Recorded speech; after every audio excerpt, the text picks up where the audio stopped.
Hi, I wanted to come on here today and talk about the primordial fire and the primordial water and how they relate to twin flames and just kind of go deeply into this. You know that I love to use different means to sort of explain the twin flame dynamic. I've used the tree, I've used the yin yang system, I've used the chakras, I've used, Shakti Shiva, I've used many different means, the sun, the moon, all of these things, and everything is absolutely related, but these two are so powerful.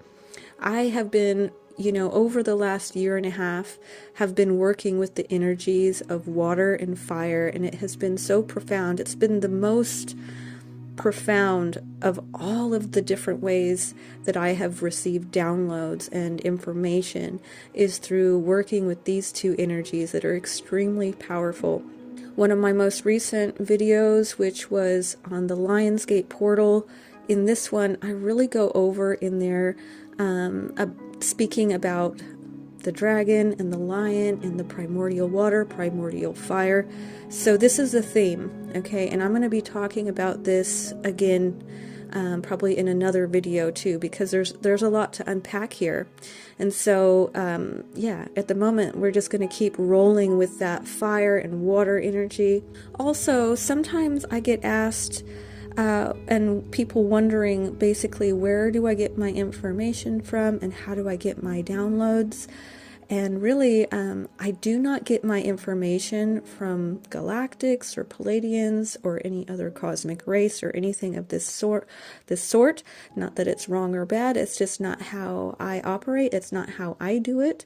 I get all of my information from both logic and intuition, using both the mind and the heart, okay?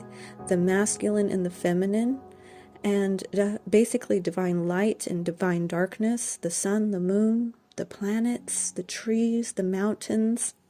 But honestly, working with both the energies of water and fire has been the most profound. I have just received so much from these two energies. So in the previous Lionsgate, back in 2023, I received a huge download about the masculines, and I received this while I was actually sunbathing. So, it was the sun's rays and just communicating with the sun that just gave me this profound download about the divine masculines and some profound information about that.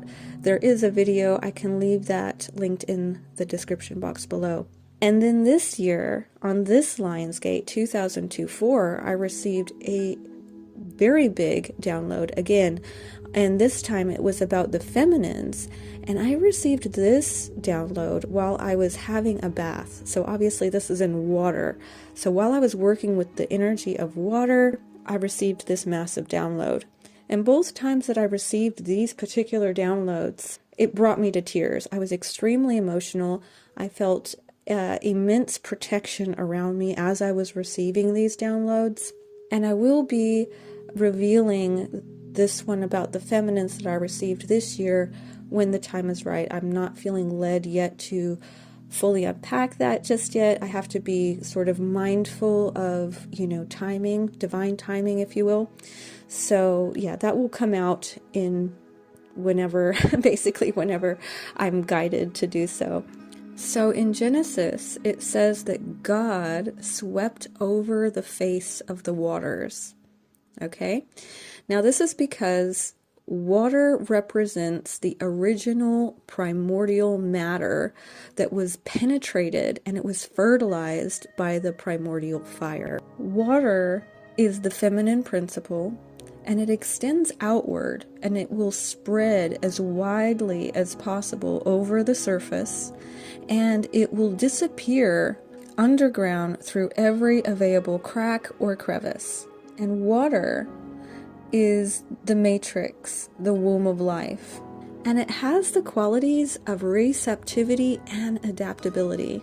Water is the vital fluid of the earth. It's as priceless as blood, okay? It nourishes and it brings life to all of creatures. Even crystals need water to be formed. Every manifestation in the universe requires energy, and water and fire are the most potent expressions that nature has to offer of these two great cosmic principles of masculine and feminine. Of the four elements, water is the most absorbent. It has the power to retain the currents and the influences it receives.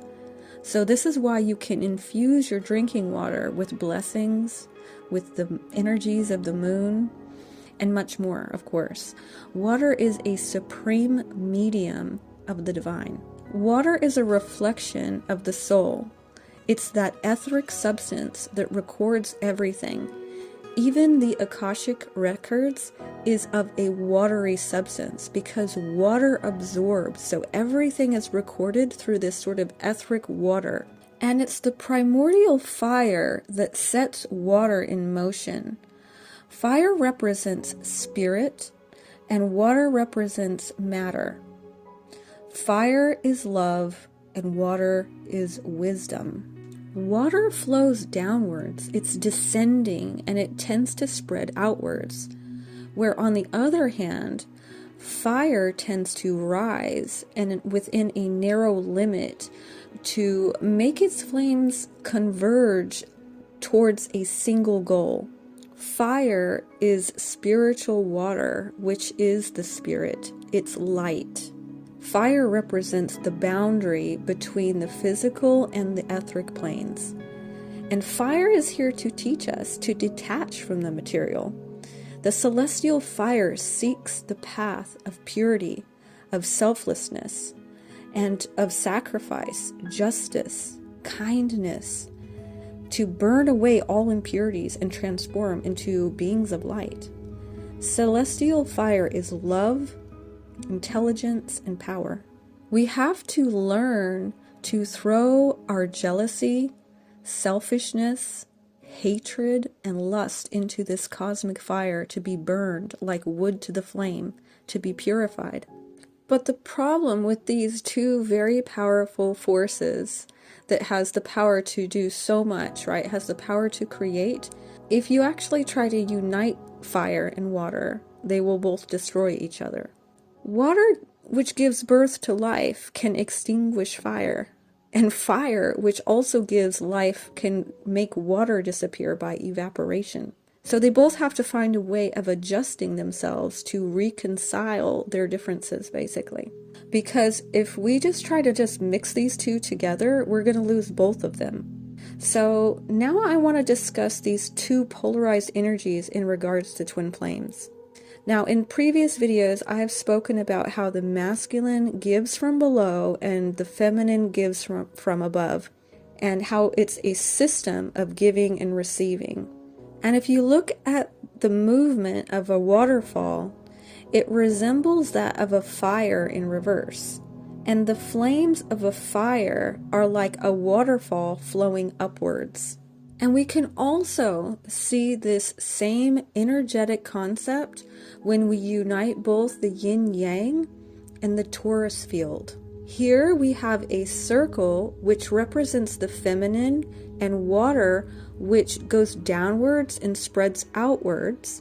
And then we have the square which represents the masculine energy which becomes the boundary. And then we have the yin-yang system, which I always say is the blueprint of the soul, which is what twin flames are. They are one soul. They each have their own compartments, but they also contain a small portion of each other's energy contained within it.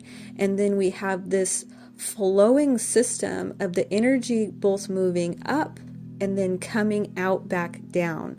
So it moves up and down, basically, where one is giving from above, but it receives from below, and the other gives from below and receives from above. It's this system of, it's a flowing system, basically. And as far as how both fire and water, or masculine, feminine, are able to unite, it is really done through God. God is love, who is always in the center, or the heart chakra, which is always the meeting place for twins. And it's the glue that holds them together and keeps them in balance. God, which is love, is the glue that holds everything in the universe together, right? It balances both light and dark, good and evil. It balances masculine, feminine. It balances fire, water. It balances all of this, right? Because it's actually above both of them, right? God is above that, but God is also love, which is the glue that holds these two together at all times as well. And that's why the heart chakra is always the meeting place and the glue that holds the twins together. But anyway, I'm going to go ahead and finish off here for today. I am sending you so much love. I thank you so much for listening, and I will talk to you later. Bye.